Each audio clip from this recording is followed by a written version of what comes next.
Positive atheism Hindi channel प्रेक्षकों को स्वागत। हिंदी के प्रमुख कवि एमपी कमल जी से लिखी हुई भारत के वीर सपूत लोकमान्य बाल गंगाधर तिलक की जीवन गाथा को जान रहे हैं ना। आज के अंक में जनता पर जन आक्रोश के प्रतिनिधि के रूप में तिलक किस तरह की प्रभाव डाला, आज के अंक में जानेंगे। भारतीय जनता के सच्चे प्रतिनिधि के सारे लक्षण तिलक के विद्यमान थे।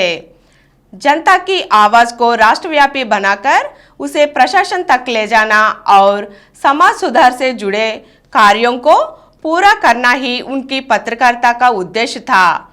जन जन को न्याय दिलाने की इच्छा भी उनमें बलवती थी। शायद इसी कारण वे देश में राजनीतिक जागृति लाने और देश को स्वाधीनता की लड़ाई के लिए तैयार करने के अपने मुख्य कार्य में देर से शामिल हो गए। जनता की आवाज उठाने और न्याय दिलाने की प्रक्रिया में उनका बहुत समय लग गया।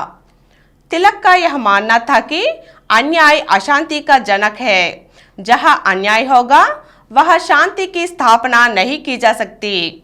भारत पर शासन करने वाले अंग्रेजों को इस बात से बड़ी परेशानी होती थी कि भारत के लोग शांति से नहीं रहते। छोटी छोटी बातों पर भी वे भड़क उठते थे और बार बार सरकार की परेशानियां बढ़ा देते थे। क्षुब्ध होकर सरकार दमन चक्र चलाती थी तो लोगों में असंतोष और भी बढ़ जाता था।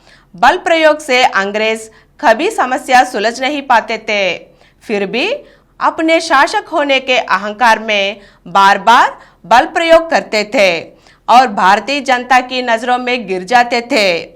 तिलक ऐसे मंच की सदैव तलाश में रहते थे जहां से जनता की आवाज उठाई जा सके और सिरफिरी ब्रिटिश हुकूमत को यह संदेश दिया जा सके कि भारतीय जनता अमन पसंद अवश्य है, परंतु अमन बनाए रखने की उनकी चाहत इतनी सस्ती और कायरतापूर्ण नहीं है कि उसके लिए जुल्म और अन्याय को बर्दाश्त करे। अपने इसी उद्देश्य की पूर्ति के लिए तिलक ने बार बार संस्थाओं पर अपना अधिकार जमाने तथा उनकी कार्यप्रणालियों को प्रभावित करने के प्रयास किए। अपनी इस शैली के कारण कई बार तिलक विवाद के विषय बन गए और उन्हें संस्थाएं छोड़ने पड़ी। डेक्कन एजुकेशन सोसाइटी से त्यागपत्र देकर स्वतंत्र पत्रकारिता के क्षेत्र में उतरना इसी बात का प्रमाण है कि बाल गंगाधर तिलक जनता की आवश्यकताओं की अनदेखी कर वाहवाही लूटने और सफलता प्राप्त करने के लिए तैयार न थे। साथियों का विरोध मोल लेकर भी वे अपने विचारों पर सदैव अटल रहे। विचार के मामले में उन्होंने कभी समझौता नहीं किया। उनके विचार देश व समाज का सही प्रतिनिधित्व करते थे। अतः असफलताओं और विवादों के बावजूद वे निरंतर लोकप्रिय होते गए। 1879 में तिलक ने कांग्रेस की सदस्यता ग्रहण की। कांग्रेस अधिवेशन में तिलक ने पहली बार मुंबई में भाग लिया। इस अधिवेशन में गोपाल कृष्ण गोखले और लाला लाजपत राय ने भी भाग लिया था। इन दोनों नेताओं के अतिरिक्त वरिष्ठ कांग्रेसी सदस्य बिपिन चंद्र पाल भी मौजूद थे। गोपाल कृष्ण गोखले बाद में गांधी जी के मार्गदर्शक तथा देश के महान नेता बने। पंजाब के लाला लाजपत राय, महाराष्ट्र के बाल गंगाधर तिलक और बंगाल के बिपिन चंद्र पाल भारत की राजनीति में लाल भाल पाल के नाम से विख्यात हुए।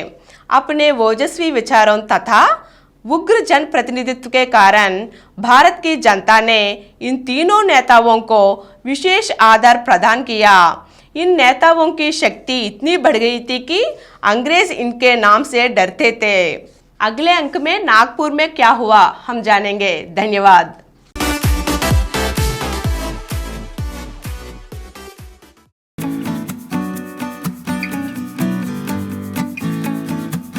Download Samaram multi-channel app and watch your favorite channels from your mobile. App available on Google Play Store and subscribe to the channels.